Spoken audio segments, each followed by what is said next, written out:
we Oh! No, Sorry, thank girl, you. you know? That's how I knew. We are doing a good job. Anyway, so Russell, he has kind of a hard time, you know, because he's kind of a dork, doesn't have many social skills. Anyway, he finally gets a job as a door-to-door toothbrush salesman. So, he goes and he gets the job, and after the first month, he comes back and, excuse me, he comes back and they're having a sales report, and the boss says, "Hey, Mr. Smith, how many toothbrushes?" There's 3 new hires: Mr. Smith, Mr. Jones, and Russell. So, he says, "Mr. Smith, how many toothbrushes did you sell this month?" He says, "Well, I sold 482 toothbrushes." 482, man, that's good. You're right on track. That's a good deal. Mr. Jones, how many toothbrushes did you sell this month? He said, "Well, I sold 812. 812, man, that's a lot of toothbrushes. You're doing really good. No other new hire has ever sold more than 750 toothbrushes. That's great. But I tell you what, if you keep that up, if you could, I want to set a goal. If you can get over 1,000, you're gonna get a raise out of this deal." And he comes to Russell and he says, "Russell, how many toothbrushes did you sell this month?" And he said, When the things like this, I sold 13 toothbrushes. and he said, "I'm sorry, what, did you just say you sold 13 toothbrushes?" Yes, ma'am, that's what I said, 15 toothbrushes.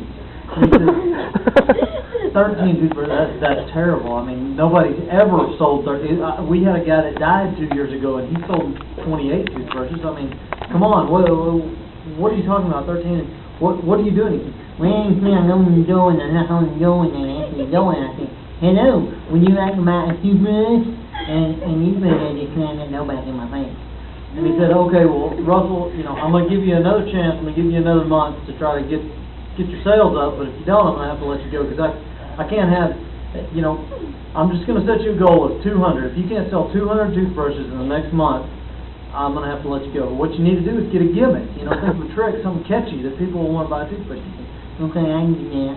So they go, and the next month they come back, and they're having a thing, and the boss, he's all upset, because he knows this guy hadn't sold any toothbrushes, you know, and he knows he's going to have to let him go, and he feels bad, because he's a nice guy, but, you know, he has to have performance out of his workers. So he goes to Mr. Smith first, and he says, "Mr. Smith, how many toothbrushes did you sell this month?" And he says, "Well, I sold 1,028 toothbrushes." 1,028, man, that is great, you know, that's getting really close to, you know, our all-time record is just under 1,500, and you know that's really good that you're doing that. If you keep on this track, you're gonna get a raise.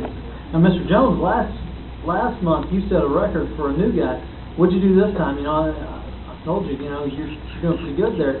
And he said, "Well, I sold 1,742 toothbrushes." And he said, "Man, that is a new record. No one's ever sold that many toothbrushes. You're getting a raise right now." He came to Russell, you know. Man, he didn't want to ask because he knows Russell hadn't sold 200 toothbrushes. He knows he's going to have to fire him.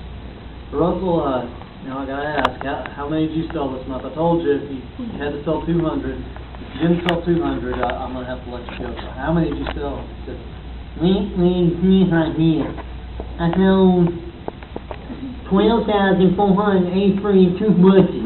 and he said, wait a minute. Did you say 12,000 toothbrushes? Yes, ma'am, 12,483 toothbrushes. And he said, last month you sold 3 toothbrushes. How did you make 12,418? Well, you see, it's like this. He told me to get a gimmick, you know, and something to catch me and make me want to buy toothbrushes. So I thought about it real hard, and I went to the airport, and I set up a little table, and I set up a little bowl of chips, and I set up a little bowl of chips, and I had my toothbrush right there, and I said, people would come off the airplane, and I said, "Hi, you look like you've been traveling, you look like you might be tired and hungry." And they say, "Why, yes, I am." And I would say, "Well, would you like a little chip?" And they say, "Yes, thank you." And I say, "Oh, would you like a little dip?" And they say, "Yes, thank you." And they take a little chip, and they take a little dip, and they take a bite, and they say, "Ooh, this tastes like poop. What is it?" And I say, "It is. Want to buy a toothbrush?"